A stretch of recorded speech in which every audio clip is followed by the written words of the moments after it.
ಹಾಗಾಗಿ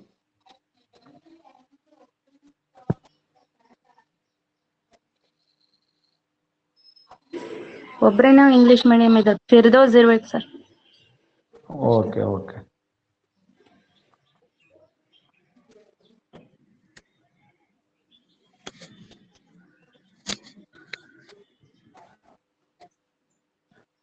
ಎಸ್, ಈಗಾಗಲೇ ನಾನು ಮಾರ್ಕ್ ಮಾಡಿದ ಹಾಗೇನೆ ಇದು ಸಿಲೆಬಸ್ ಅನ್ನು ನೋಡ್ಕೊಳ್ಳಿ, ಅದ್ರ ಬಗ್ಗೆ ನಾವು ಚರ್ಚೆ ಮಾಡ್ತಾ ಹೋಗೋಣ.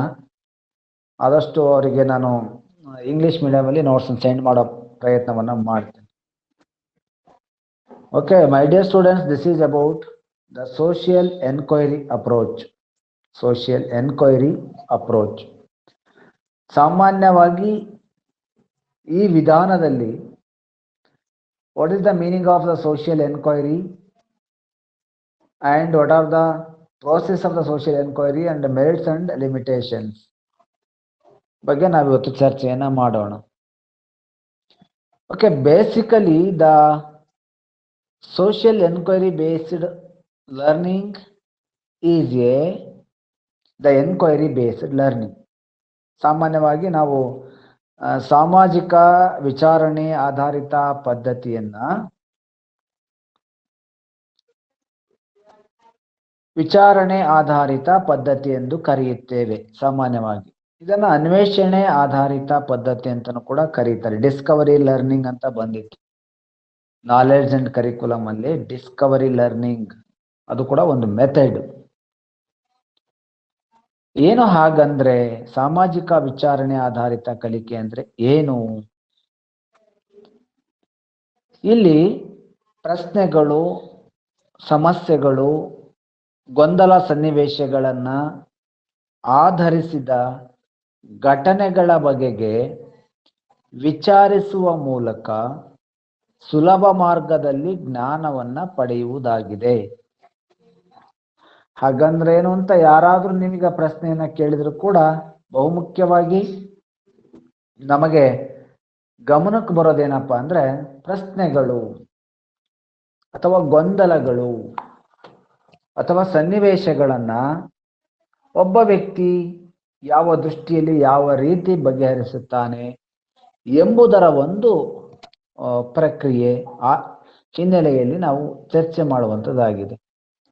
ಹಾಗಾದ್ರೆ ಏನು ಮಾಡ್ತಾರೆ ಇಲ್ಲಿ ಶಿಕ್ಷಕ ವಿದ್ಯಾರ್ಥಿಗಳಿಗೆ ಒಂದು ಸನ್ನಿವೇಶಕ್ಕೆ ಸಂಬಂಧಿಸಿದ ಅಂಶಗಳನ್ನು ಗುರುತಿಸಲು ಅಥವಾ ಸಂಶೋಧನೆ ಮಾಡಲು ಒಂದು ಸಮಸ್ಯೆಯನ್ನ ನೀಡ್ತಾನೆ. ಸಾಮಾನ್ಯವಾಗಿ ಈ ತರದ ಸಮಸ್ಯೆಗಳು ಅಥವಾ ಸನ್ನಿವೇಶಗಳು ಮುಖ್ಯವಾಗಿ ಆ ಯೋಜನಾ ಆಧಾರಿತ ಕಲಿಕೆಯಲ್ಲೇ ಬಿಂಬಿತ ಆಗಿರುತ್ತೆ.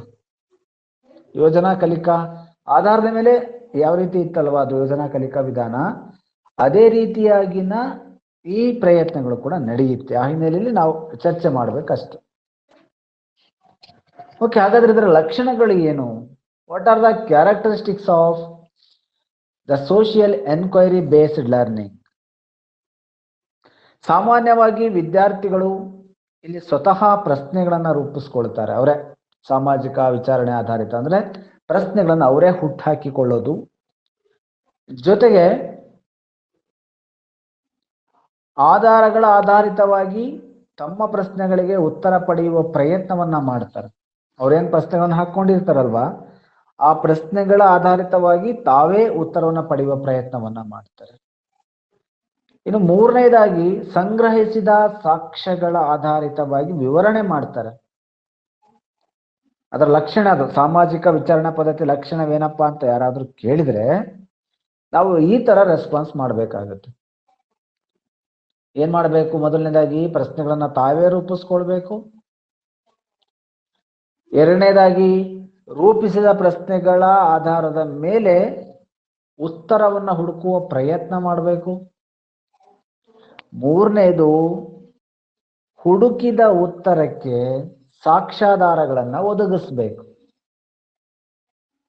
ಇನ್ನು ನಾಲ್ಕನೇದಾಗಿ ವಿಚಾರಣಾ ಪ್ರಕ್ರಿಯೆಯಿಂದ ಪಡೆದ ಜ್ಞಾನವನ್ನ ಸಂಬಂಧೀಕರಿಸಬೇಕು. ನಂತರದಲ್ಲಿ ಪಡೆದಂತಹ ಜ್ಞಾನವನ್ನ ಸೂಕ್ತವಾಗಿ ಸಂರಕ್ಷಿಸಬೇಕು. ಇವಿಷ್ಟು ಸಾಮಾಜಿಕ ವಿಚಾರಣೆ ಆಧಾರಿತ ಕಲಿಕೆಯ ಲಕ್ಷಣಗಳು. ಹಾಗಾದ್ರೆ ಯಾವ್ಯಾವ ವಿಧಗಳಿದಾವೆ? Types of social enquiry based learning. What are the types of the social enquiry based learning? ಇಲ್ಲಿ ಸಾಮಾಜಿಕ ವಿಚಾರಣೆ ಆಧಾರಿತ ಕಲಿಕೆಗಳಲ್ಲಿ ಬಹುಮುಖ್ಯವಾಗಿ ಇರುವಂತಹ ಅಂಶಗಳೇನಪ್ಪಾ ಅಂದ್ರೆ ಸಾಕಷ್ಟು ದೃಷ್ಟಿಯಲ್ಲಿ ಚರ್ಚೆ ಮಾಡುವಂತಹ ಪ್ರಯತ್ನ ಪೂರ್ವಕ ಅಂಶಗಳೇ ಆಗಿದೆ. ಆ ಹಿನ್ನೆಲೆಯಲ್ಲಿ ಮುಖ್ಯವಾಗಿ ನಾವು ದೃಢೀಕರಣ ಆಧಾರಿತ ವಿಚಾರಣೆ ಅಂತ ಕರೆಯುತ್ತೇವೆ. ಸಾಮಾನ್ಯವಾಗಿ ದೃಢೀಕರಣ ಆಧಾರಿತ ಕಲಿಕೆ ಎಂದು ಕರೆಯುತ್ತೇವೆ. Confirmation enquiry. ರಚನಾತ್ಮಕ ವಿಚಾರಣೆ ಎಂದು ಕರೆಯುತ್ತೇವೆ. Structured enquiry. ಮೂರನೇದು ಗೈಡೆಡ್ ಎನ್ಕ್ವೈರಿ ಅಂತ ಹೇಳಿ ಕರೆಯುತ್ತೇವೆ. ಮಾರ್ಗದರ್ಶನಾತ್ಮಕ ವಿಚಾರಣೆ ಅಂತೇಳಿ ಕರೆಯುತ್ತೇವೆ. ನಾಲ್ಕನೇದು ಓಪನ್ ಟ್ರೂ ಎನ್ಕ್ವೈರಿ ಅಂತ ಹೇಳಿ ಕರೆಯುತ್ತೇವೆ. 4 ವಿಧಾನಗಳು. ಇದರಲ್ಲಿರುವಂತಹ ಬೇರೆ ಬೇರೆ ವಿಧಗಳು: ದೃಢೀಕರಣ ಆಧಾರಿತ ವಿಚಾರಣೆ, ರಚನಾತ್ಮಕ ವಿಚಾರಣೆ, ಮಾರ್ಗದರ್ಶನಾತ್ಮಕ ವಿಚಾರಣೆ, ಮುಕ್ತ ಅಥವಾ ನೈಜ ವಿಚಾರಣೆಗಳು. ಈ ಬೇರೆ ಬೇರೆ ಅರ್ಥದಲ್ಲಿ ನಡೆಯುವಂತ ಪ್ರಯತ್ನಗಳು ಕೂಡ ನಡೆಯುತ್ತೆ. ಆ ಹಿನ್ನೆಲೆಯಲ್ಲಿ ಇವೆಲ್ಲವನ್ನು ಕೂಡ ನಾವು ಚರ್ಚೆ ಮಾಡಬೇಕಾಗುತ್ತೆ. ಹಾಗಾದ್ರೆ 5 ವಿಧಗಳಲ್ಲೂ ನಮಗೆ ಜಸ್ಟ್ ಮೆನ್ಷನ್ ಮಾಡಿದ್ರೆ ಸಾಕು. ಯಾವ ವಿಧಗಳು ನಮಗೆ ಬೇಡ ಆಗಲ್ಲ, ಅವನ್ನ ಬಿಟ್ಟು ಬಿಡೋಣ. ಹಾಗಾಗಿ ಆ ಅರ್ಥ ಸಂಬಂಧಪಟ್ಟಂತೆ ಬೇರೆ ವಿಚಾರಗಳು ಕೂಡ ಬೇಡ. ಓಕೆ, ಮುಖ್ಯವಾಗಿ ನಾನಿಲ್ಲಿ what are the steps of the social enquiry based learning ಬಗ್ಗೆ ಚರ್ಚೆಯನ್ನ ಮಾಡ್ತೀನಿ. ಸಾಮಾಜಿಕ ವಿಚಾರಣಾ ಆಧಾರಿತ ಕಲಿಕೆಯ ಹಂತಗಳು ಯಾವುದು ಅನ್ನೋದ್ರ ಬಗ್ಗೆ ಚರ್ಚೆಯನ್ನ ಮಾಡೋಣ. ಸಾಮಾಜಿಕ ವಿಚಾರಣೆ ಆಧಾರಿತ ಕಲಿಕೆಯಲ್ಲಿ ಪ್ರಮುಖವಾಗಿ 5 ಹಂತಗಳಿದೆ. The social enquiry based learning has the 5 steps. The first one is facing the problem or the facing the situation. The second one is verifying and collection of information. The third one is the classification of information. Then fourth one is exposition of information. Then fifth one is analysis of enquiry process. ಇವಿಷ್ಟು 5 ಹಂತಗಳು ಮುಖ್ಯವಾಗಿ ಬಂದಿರುವಂಥದ್ದು. ಒಂದನೇದು ಯಾವುದು? 1ನೇ ಹಂತ ಸಮಸ್ಯೆಯ ಸನ್ನಿವೇಶವನ್ನ ಎದುರಿಸುವುದು, ಮಾಹಿತಿ ಸಂಗ್ರಹಣೆ ಮತ್ತು ಪರಿಶೀಲನೆ. 3ನೇದಾಗಿ ಮಾಹಿತಿಯ ವರ್ಗೀಕರಣ. 4ನೇದಾಗಿ ವಿವರಣೆಯನ್ನ ಪ್ರಸ್ತುತೀಕರಿಸುವುದು. 5ನೇದಾಗಿ ಅನ್ವೇಷಣಾ ಪ್ರಕ್ರಿಯೆ ವಿಶ್ಲೇಷಣೆ. ಈ 5 ಹಂತಗಳನ್ನು ಸಂಕ್ಷಿಪ್ತವಾಗಿ ತಿಳಿಯುವ ಪ್ರಯತ್ನವನ್ನ ಮಾಡೋಣ. ಮೊದಲನೇ ಹಂತ ಯಾವುದು ಅಂತ ಹೇಳಿದ್ರಿ? ಸಮಸ್ಯೆಯ ಸನ್ನಿವೇಶವನ್ನ ಎದುರಿಸುವುದು ಅಲ್ವಾ? ಮೊದಲನೇ ಹಂತ ಅದು. ಹಾಗಂದ್ರೆ ಏನು? ಯಾವುದೇ ಒಂದು ಕಾರ್ಯನಿರ್ವಹಿಸಲು ಉತ್ತಮ ಸನ್ನಿವೇಶ ಅತಿ ಅವಶ್ಯಕ.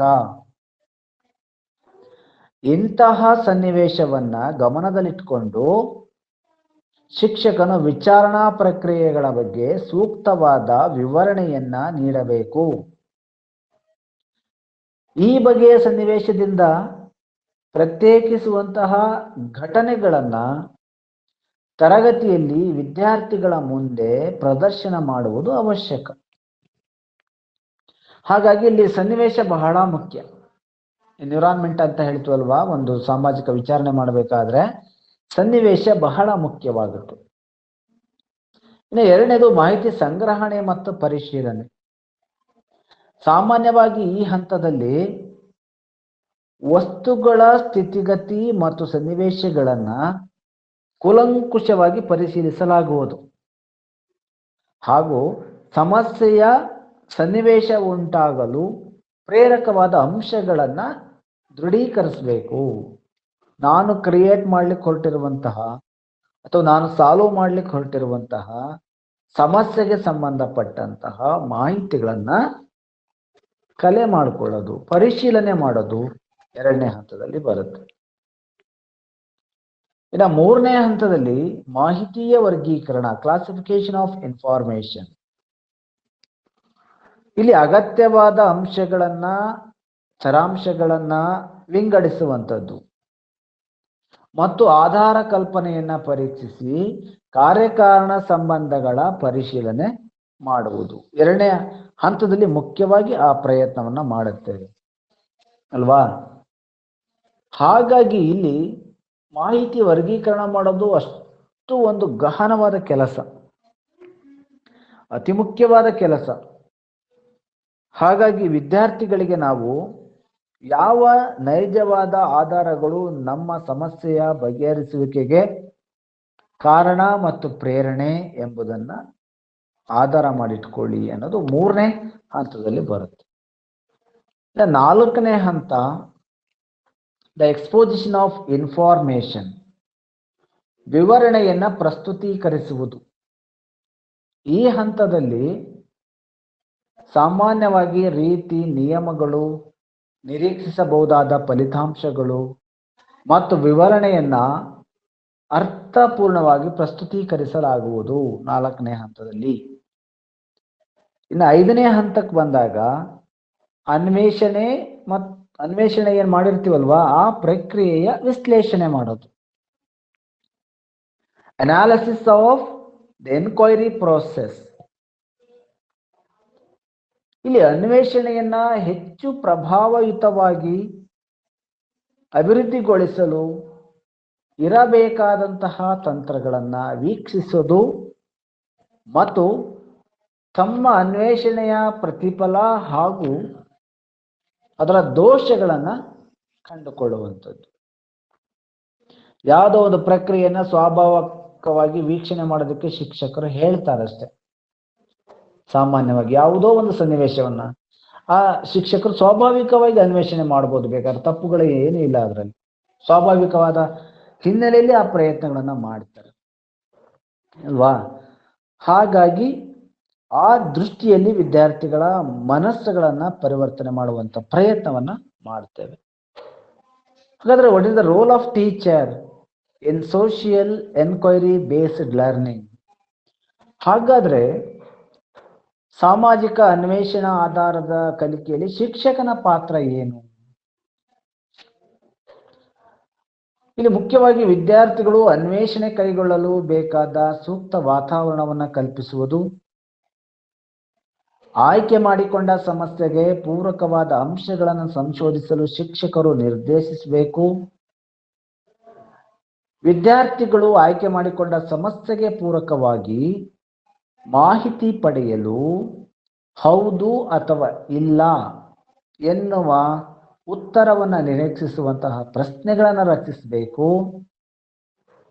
ಮತ್ತು ಸಮಸ್ಯೆಗೆ ಪೂರಕವಾದ ವಿಷಯ, ಸಾಮಗ್ರಿ ಮುಂತಾದವುಗಳನ್ನ ಅಗತ್ಯವಿದ್ದಲ್ಲಿ ಶಿಕ್ಷಕ ವಿದ್ಯಾರ್ಥಿಗಳಿಗೆ ಒದಗಿಸಿಕೊಡ್ಬೇಕು. ಉದಾಹರಣೆ, ಸಾಮಾಜಿಕ ಅನ್ವೇಷಣೆ ಪ್ರಕ್ರಿಯೆಯನ್ನು ನೀವು ಮಾಡ್ಲಿಕ್ಕೆ ಹೊರಟ್ರೆ, ಉದಾಹರಣೆ, ಭಾರತ ದೇಶದ ಅಭಿವೃದ್ಧಿಗೆ ಪ್ರಜಾಪ್ರಭುತ್ವ ಪೂರಕವಾಗಿದೆ, ಒಂದು ಸಮಸ್ಯೆ ಇದು. ಭಾರತದ ಅಭಿವೃದ್ಧಿಗೆ ಪ್ರಜಾಪ್ರಭುತ್ವ ವ್ಯವಸ್ಥೆ ಸೂಕ್ತವಾಗಿದೆ. The democracy, the system is suitable for the growth of nation, national development, for the national development. This is the statement of the problem or the statement, ಒಂದು ಹೇಳಿಕೆ ಅಂತ ಹೇಳೋಣ. ಇದನ್ನ ಈ ತರದ ಸಮಸ್ಯೆಗಳನ್ನ ಆಯ್ಕೆ ಮಾಡ್ಕೊಳ್ಬೇಕಾದ್ರೆ ನೀವು ಅದಕ್ಕೆ yes or no type questions ಅನ್ನ ರಚನೆ ಮಾಡಬೇಕು. ಆಗ ಅದು ಸಾಧ್ಯತೆ ಆಗುತ್ತೆ. ಆ ತರದ ಪ್ರಶ್ನೆಗಳನ್ನೇ ರಚನೆ ಮಾಡಿದಾಗ ಅತಿ ಮುಖ್ಯ ಅಥವಾ ಅತಿ ಅಮೂಲ್ಯ ಅಂತಾನು ಕೂಡ ನಮಗೆ ಭಾವನೆ ಮಾಡ್ಕೊಳ್ಳೋಕ್ಕೂ ಕೂಡ ಸಾಧ್ಯತೆ ಆಗುತ್ತೆ. ಆ ದೃಷ್ಟಿಯಲ್ಲಿ ಪ್ರಸ್ತಾಪಗಳನ್ನ ಮಾಡಬೇಕು. ಹಾಗಾಗಿ ಇದೆಲ್ಲವೂ ಕೂಡ ಶಿಕ್ಷಕ ಮತ್ತು ವಿದ್ಯಾರ್ಥಿಯ ನಡುವೆ ಇರುವಂತಹ ಸಂಬಂಧಗಳೇ. ಹಾಗಾದ್ರೆ ಈ ವಿಧಾನದ ಗುಣಗಳು ಏನು? ವಿದ್ಯಾರ್ಥಿಗಳಲ್ಲಿ ಅನ್ವೇಷಣಾ ಮನೋಭಾವನೆಯನ್ನ ಬೆಳೆಸುತ್ತೆ ಈ ತರದ ವಿಧಾನಗಳು ಅಲ್ವಾ. ಸಾಮಾಜಿಕ ಅನ್ವೇಷಣಾ ಕಲಿಕೆಯ ಪ್ರಮುಖ ವಿಧಾನನೇ ಅದು. ವಿದ್ಯಾರ್ಥಿಗಳಲ್ಲಿ ಅನ್ವೇಷಣಾ ಮನೋಭಾವನೆಯನ್ನು ಬೆಳೆಸುವಂತ ಪ್ರಯತ್ನವನ್ನ ಮಾಡುತ್ತೆ. ಇಲ್ಲೇ ಹೋದ್ರೆ ಈ ತರದ ಪ್ರಯತ್ನಗಳು ಆಗ್ಲಿಕ್ಕೆ ಸಾಧ್ಯತೆನೇ ಇಲ್ಲ. ಇನ್ನು ಸಮಸ್ಯೆಗೆ ಪೂರಕವಾದ ವಿಷಯ ಸಂಗ್ರಹಣೆಗೆ ಒತ್ತು ನೀಡುವುದು. ಸಮಸ್ಯೆಯನ್ನು ಆಯ್ಕೆ ಮಾಡಿಕೊಳ್ಳುವಂತ ವಿದ್ಯಾರ್ಥಿ ಯಾರೇ ಆಗಿರ್ಲಿ ಆತನಿಗೆ ವಿಷಯದ ಆಯ್ಕೆಗೆ ಹೆಚ್ಚು ಒತ್ತನ್ನು ನೀಡ್ತೋ, ಇದು ಇವತ್ತು ಇಂಪಾರ್ಟೆಂಟ್ ಆಗುತ್ತೆ ಸಮಾಜಕ್ಕೆ, ಇದು ಅವಶ್ಯಕ, ಇದನ್ನ ನಾನು ಬಗೆಹರಿಸಬೇಕು ಅನ್ನುವ ನಿಟ್ಟಿನಲ್ಲಿ ಹೆಚ್ಚು ಒತ್ತನ್ನು ನೀಡುವಂತ ಪ್ರಯತ್ನವನ್ನ ಮಾಡುತ್ತೆ. ಆ ಹಿನ್ನೆಲೆಯಲ್ಲಿ ಕೂಡ ವಿಷಯಗಳನ್ನ ತಲುಪುವಂತ ಪ್ರಯತ್ನವನ್ನ ಇಲ್ಲಿ ಮಾಡಬೇಕಾಗುತ್ತೆ ಅನ್ನೋದು ಮತ್ತೊಂದು ಪ್ರಮುಖವಾಗಿರುವಂತ ಒಂದು ಅಂಶಗಳು. ಇನ್ನು ಮೂರನೇ ವಿಚಾರಕ್ಕೆ ಬರೋದಾದ್ರೆ, ತಾರ್ಕಿಕವಾಗಿ ಆಲೋಚಿಸುವ ಸಾಮರ್ಥ್ಯವನ್ನ ಮಕ್ಕಳಲ್ಲಿ ಬೆಳೆಸುತ್ತೆ. ತಾರ್ಕಿಕವಾಗಿ ಆ ವಿಮರ್ಶಾತ್ಮಕ ಶಕ್ತಿ ಅವರಲ್ಲಿ ಹೆಚ್ಚಾಗುತ್ತೆ. ಆ ದೃಷ್ಟಿಯಲ್ಲಿ ಪ್ರಯತ್ನವನ್ನ ಮಾಡಬೇಕು ಅಂತ ಹೇಳ್ತಾರೆ. ಇನ್ನು ವಿಮರ್ಶಾತ್ಮಕ ಶಕ್ತಿಯನ್ನ ವೃದ್ಧಿಸುತ್ತೆ.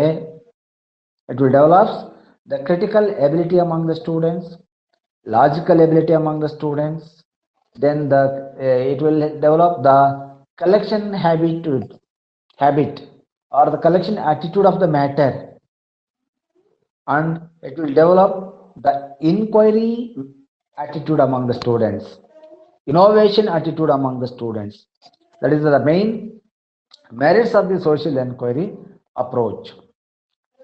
It will develop the learning, it will develop interest among the students, it will develop interest among the students. ಕಲಿಕೆಯಲ್ಲಿ ಆಸಕ್ತಿಯನ್ನು ಮೂಡಿಸುವಂತಹ ಪ್ರಯತ್ನವನ್ನು ಕೂಡ ಮಾಡುತ್ತೆ. ಪ್ರಶ್ನೆಗಳನ್ನು ರಚಿಸುವ ಮತ್ತು ಬಳಸುವ ಕೌಶಲವನ್ನ ಅರಿಯುವುದು.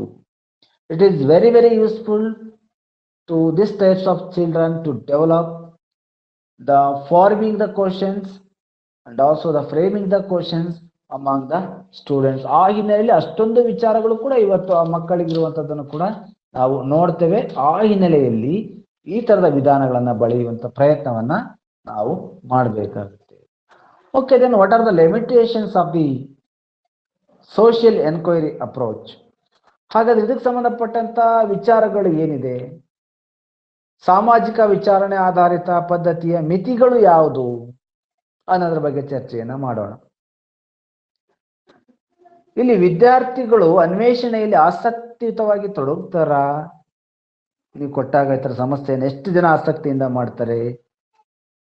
ಡೌಟ್ ಇದೆ ಅಲ್ವಾ? ಎರಡನೇದು, ಎಲ್ಲಾ ಘಟಕಗಳನ್ನ ಈ ವಿಧಾನ ಬಳಕೆ ಮಾಡ್ಕೊಂಡು ಬೋಧಿಸಬಹುದಾ? It is suitable for all the units? No, it is not. It is the limitations. But what about the time and energy? ವಿದ್ಯಾರ್ಥಿಗಳ ಸಮಯ ಮತ್ತು ಶ್ರಮವ ವ್ಯಯ ಆಗಲ್ವಾ? ಒಂದು ದಿವಸ ಹೋಗ್ಬಿಡ್ತಾರೆ, ಮುಗೀತು. ನೀವು 1 ಗಂಟೆ ಕೊಟ್ರೆ ಸರ್ವೆ ಮಾಡ್ಕೊಂಬನ್ನಿ ಅಂತ 1 ದಿವಸ ಆಗಲ್ಲ, 2 ದಿವಸ ಆಗಲ್ಲ, ಅಥವಾ ಮತ್ತಾವುದೋ ದಿವಸಕ್ಕೆ ಹೋಗ್ಬಿಡ್ತಾರೆ, ಮುಗ್ದೋಯ್ತು. What about your classes? What about your syllabus? What about your content? ಮತ್ತೆ ಹೊಸ ಶಿಕ್ಷಕನಿಂದ ಇದು ಸಾಧ್ಯ ಆಗುತ್ತಾ? ಅದಾ ತಾನೇ ಶಿಕ್ಷಕ ವೃತ್ತಿಗೆ ಬಂದಿರ್ತಾನೆ, ಸಾಧ್ಯನಾ? Then there is a lack of cooperation between the teachers. There is a lack of cooperation between the students. There is a lack of cooperation between the community and also the society. That's why it is highly impossible to conduct successfully in the society. ಸಾಮಾನ್ಯವಾಗಿ ಆ ದೃಷ್ಟಿಯಲ್ಲಿ ಇದನ್ನ ಪರಿಣಾಮಕಾರಿಯಾಗಿ ಅದನ್ನು ಸಂಗ್ರಹ ಮಾಡಲಿಕ್ಕೆ ಸಾಧ್ಯತೆನೇ ಆಗೋದಿಲ್ಲ. ಹೀಗೆ ಸಾಮಾಜಿಕ ವಿಚಾರಣೆ ಆಧಾರಿತ ಕಲಿಕೆಯು ತನ್ನದೇ ಆದ ಗುಣ ದೋಷಗಳನ್ನ ಹೊಂದಿದ್ದು ಒಂದು ಉತ್ತಮ ವಿಧಾನ ಅಂತಲೂ ಕೂಡ ಭಾವಿಸ್ಕೊಳ್ತೇವೆ. ಆದರೂ ಇತಿಹಾಸ ಮತ್ತು ಪೌರಾಣಿತಿ ಬೋಧನಾ ವಿಷಯಗಳನ್ನ ಬೋಧನೆ ಮಾಡುವಂತಹ ನಾವು ಶಿಕ್ಷಕರು ಅದು ಆಗಲ್ಲ, ಹೀಗೆ ಸಾಧ್ಯ ಆಗುತ್ತಾ, ಇಷ್ಟೆಲ್ಲ ಕೊರತೆ ಇದೆ ಅಂತ ಅನ್ಕೊಳ್ಳೋದ್ಕಿಂತ ಮುಂಚಿತವಾಗಿ ಒಂದಲ್ಲ ಒಂದು ರೀತಿಯ ಸಮಸ್ಯೆಯನ್ನು ವಿದ್ಯಾರ್ಥಿಗಳಿಗೆ ಕೊಟ್ಟು ಸಾಮಾಜಿಕ ಅನ್ವೇಷಣಾ ಪ್ರಕ್ರಿಯೆಯನ್ನ ಮುಂದುವರೆಸುವಂತಹ ಪ್ರಯತ್ನವನ್ನ ಮಾಡಬೇಕು ಹಾಗಾದಾಗ ಮಾತ್ರ ಇತಿಹಾಸದ ಎಲ್ಲ ಪರಿಕಲ್ಪನೆಗಳು ಕೂಡ ಅರ್ಥ ಆಗಲಿಕ್ಕೆ ಸಾಧ್ಯತೆ ಆಗುತ್ತೆ. ಇಲ್ಲೇ ಹೋದ್ರೆ